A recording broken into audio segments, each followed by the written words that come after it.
Okay, chapter 11 of the book of Joshua is what we're going to talk about today. In here, we're going to talk about how Joshua and Israel basically conquer the land of Canaan. They really branch out and do a lot of conquering, get rid of these nations, destroying all kinds of cities, wiping out whole nations and things. So this is really changing the landscape of how this part of the world is going to work.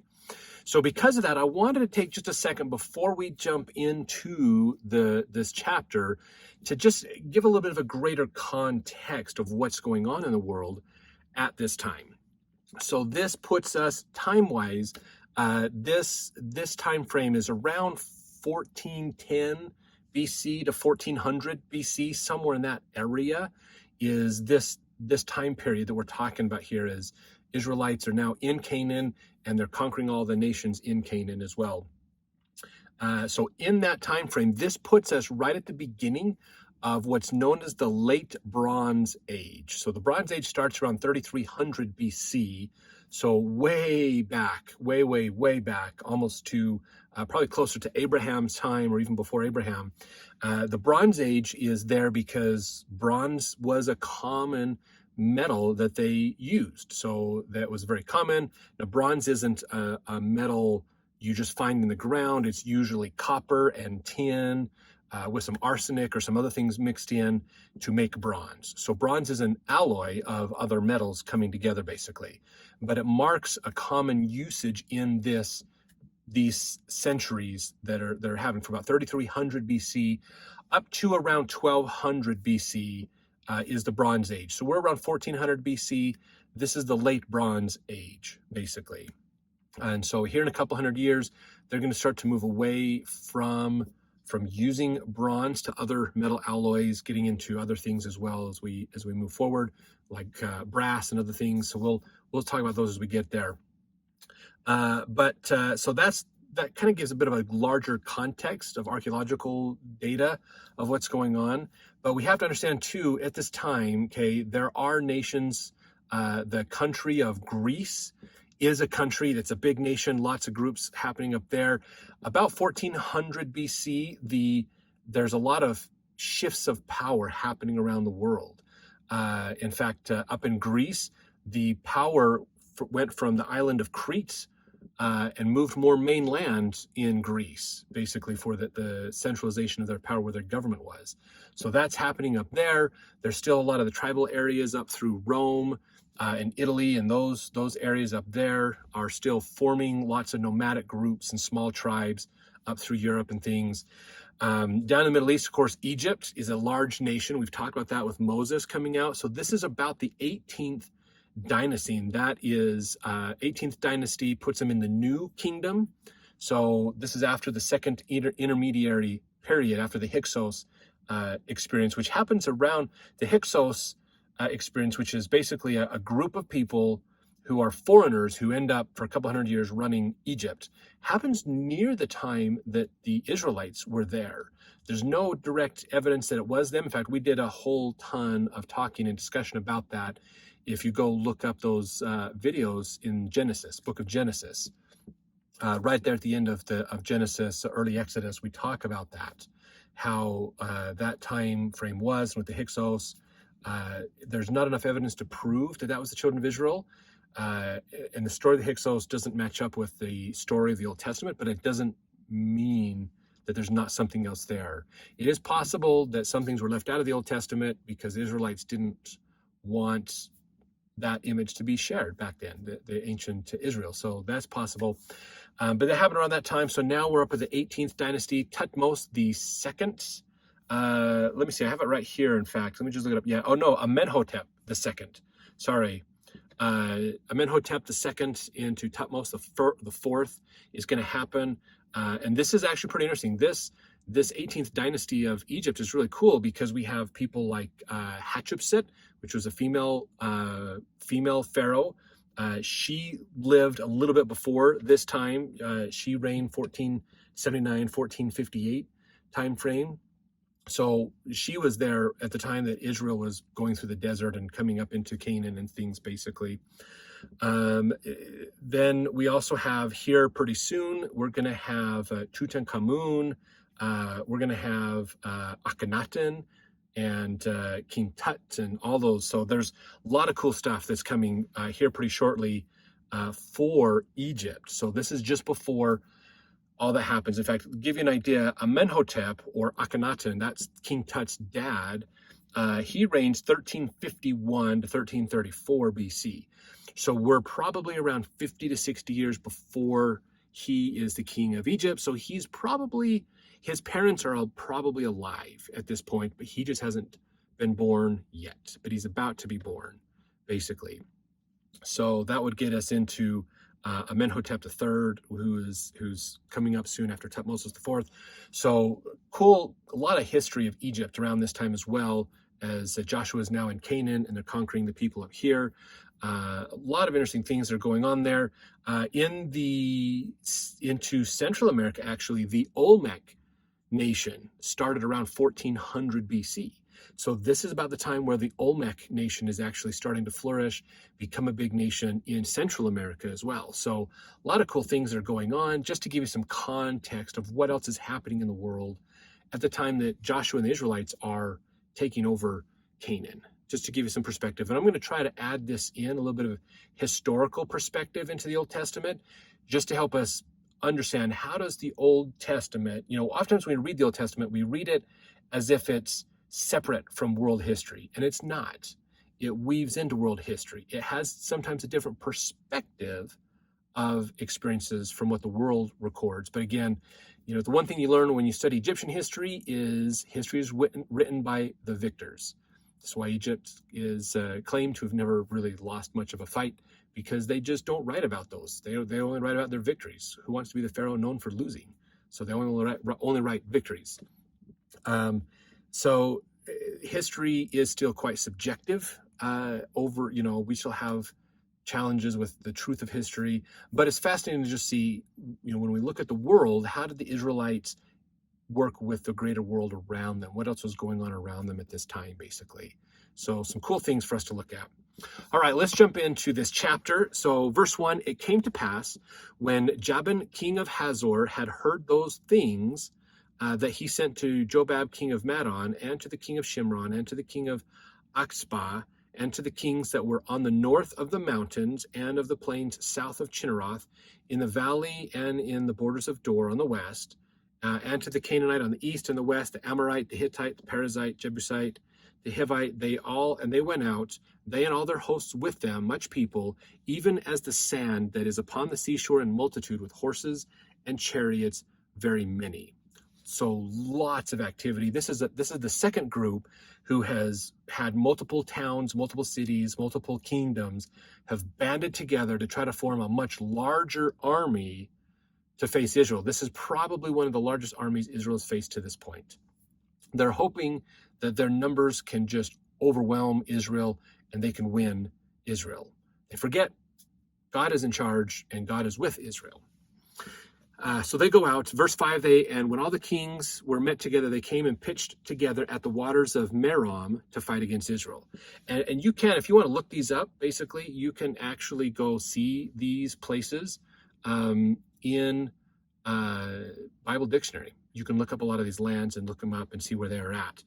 Interestingly enough, when they came together at the waters of Merom to fight against Israel, in 1926, they actually discovered a fortress at the waters of Merom.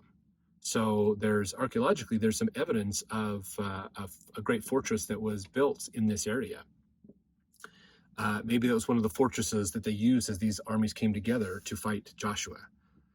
So verse 6, and the Lord said unto Joshua, be not afraid because of them, for tomorrow about this time will I deliver them up, all slain before Israel. Thou shalt hoe their horses and burn their chariots with fire. So this is, again, revelation from God. This is called continuing revelation. Moses was the prophet. Joshua is now the prophet. And a lot of Dead Sea Scroll writers talk about Joshua as a prophet, in fact. Some really cool things that we learned there from other apocryphal writings, Dead Sea Scrolls, and other Jewish writings too, the Pentateuch and things. But so continuing revelation was important back then. That's what they had. So here's what's interesting is he's like, don't worry about these people. I got it. God's got your back. They're going to be delivered in your hands. You're fine. But in this time, because these guys are using horses and chariots, so not just a large army, but a little bit more heavy artillery type army. They've got horses which can run through your troops on the ground and push through people like a ram rod. They can stomp on them. They can do things that'll hurt. They can go faster, so you can charge faster. You can get at your armies quicker because they can go faster than a human can run. Plus, you've got guys on the chariots going along, and they're not running, so they're more rested and better prepared to get into the fight. Basically, they can come off those chariots and start fighting, basically, because they were brought into the war. Instead of running, and which is expending their energy to get to the war, they're being brought into the war and then dropped off. So there's some advantages that come with having horses and chariots. And so the Lord told Joshua to, when he delivers them up, hoe their horses and burn their chariots with fire. Now, hoeing a horse means basically taking down by the ankle of the horse, just above where the horse's hoof and the foot is. You basically make an incision in there and you slice the tendons on the horse. So basically the horse can't walk. It's not going to pull. It can't get power to pull. It breaks those tendons and things in there so that it can't get the power to pull things. It can't run. It just stands there. It's a horse. It's alive.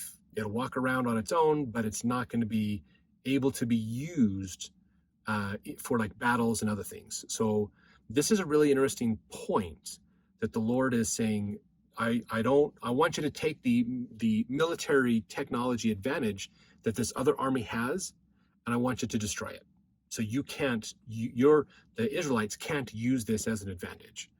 And now we might be thinking, that sounds kind of strange, that why would God deny them the opportunity to improve their army through taking these chariots and horses from the enemy? Because that would even make, not only is Israel already a feared army, but now they would have more power, more opportunities to be even more feared in the area. But the point of this, and this is what I think really comes down to, is that the point of why God wanted that to happen was because God wants them to rely on him. He's been giving them experiences to build their faith. That's what's going to matter the most in the long run for God, is helping his people build their faith in him. That's a very important thing. Now, Josephus, the Jewish historian, has some things that he mentions about Joshua in some of his writings. So I wanted to bring up one of the things he talked about with Joshua, since we've talked about some of these battles, some of the things we're getting to know Joshua better. He believes he knows why Moses picked Joshua, other than it was really revelation that helped pick him. Josephus explains why Moses selected Joshua as a military commander, describing him as, quote, a man of extreme courage, valiant in endurance and toil, highly gifted in intellect and speech, and withal one who worshipped God with a singular piety, which he had learned from Moses, who was held in esteem by the Hebrews. So Joshua really was, a devout follower of Moses, following God, worshiping God, keeping his commandments, doing his best to stay faithful, and was a really gifted speaker, gifted person who was poised to be in a great place to take over with Israel and be this great military commander for him as well, which is really good. God knows who he's picking when he selects people. So let's go to verse 7 now. So Joshua came and all the people of war with him against them by the waters of Merom suddenly and fell upon them. So they just rushed him quick, started this battle really fast. Verse 8, the Lord delivered them into the hand of Israel, who smote them and chased them unto great Zidon, unto Mizrephathaim, unto the valley of Mizpah eastward, and they smote them until they left them none remaining. So they hit him quick and just caused this big conglomerated army to start to flee, and they just pursued him and just kept killing them and destroying them the whole way through, basically. Verse 9, and Joshua did unto them as the Lord bade him. He hoed their horses and burnt their chariots with fire. And Joshua at that time turned back and took Hazor and smote the king thereof with the sword, for Hazor before time was the head of all those kingdoms. So he was the king that was appointed to be the king of all these kingdoms together as a unified and they captured him and then killed him, basically. And let's see, verse 11, they smote all the souls that were therein with the edge of the sword, utterly destroying them. There was not any left to breathe, and he burnt Hazor with fire. And all the cities of those kings and all the kings of them did Joshua take, and smote them with the edge of the sword, and he utterly destroyed them, as Moses the servant of the Lord commanded. But as for the cities that stood still in their strength, Israel burned none of them, save Hazor only, that did Joshua burn. So, and all the spoil of these cities, the cattle, the children of Israel took for a prey unto themselves, but every man they smote with the edge of the sword until they destroyed them, neither left they any to breathe. So they wiped out these cities. They burnt most of the cities, basically. They burned most of them down. Some of them they didn't, from what it sounds like. But then they took their cattle, they took their crops, their food, their resources for Israel, basically. Verse 15, as the Lord commanded Moses his servant, so did Moses command Joshua. And so did Joshua. He left nothing undone of all that the Lord commanded Moses. So a really faithful guy, making sure he is doing all the things that he was commanded to do, and following those rules and guidelines. So verse 16, Joshua took all that land, the hills and all the south country, and all the land of Goshen, and the valley and the plain, and the mountain of Israel, and the valley of the same, even from the Mount Halak that goeth up to Seir, even unto Baal Gad in the valley of Lebanon, under Mount Hermon. And all their kings he took, and smote them and slew them. Joshua made war a long time with all those kings. There was not a city that made peace with the children of Israel, save the Hivites, the inhabitants of Gibeon, and all other they took in battles. Remember, the Hivites were the ones that tried to deceive Israel. They kind of lied to them, basically, and then said, okay, you caught us in a lie. We don't want to die. We just want to be your servants, basically. Spare us. And so the Lord granted that, basically, so they stayed alive. But they're servants to Israel. Verse 20, for it was of the Lord to harden their hearts, that they should come against Israel in battle, that he might destroy them utterly, and that they might have no favor, but that he might destroy them as the Lord commanded Moses. Now, verse 20, it is telling us the Lord is hardening the hearts of these kingdoms so that they will fight Israel. And again, we brought this up a lot when the scriptures tell us that the Lord hardened Pharaoh's heart and hardened the hearts of the other people that the Israelites have already fought and destroyed. Those are most likely mistranslations, and we've seen some evidence in some of the ones in the past. So most likely what it comes down to is that while God does not want destruction and death and all these things to happen, he doesn't want the wars to be there, but these people were an extremely wicked people. Remember, he told Moses about this. So these people were really, really wicked and needed to be cleansed from off the earth. Okay, Sodom and Gomorrah was wiped out by an asteroid, most likely. The people in the great flood of Noah before them, there's been lots of these destructions of civilizations because they've gotten super, super wicked. So now he's using Israel as his tool to wipe these other nations out, basically. So they, according to God, they're all on that list of they've got to go, basically. So he's using Israel to wipe out wickedness. So it's important for us to realize that, because while Israel's technically the aggressor, like they're moving into these established kingdoms and wiping them out, we have to realize too that God has appointed this to happen. So when God speaks and that man obeys, that man will always be right. So this isn't Israel being the aggressor just to be the aggressor, to gain dominance and power over everybody else. They are fighting and wiping the people out, not taking them as prisoners or trying to improve their kingdoms and things in that sense.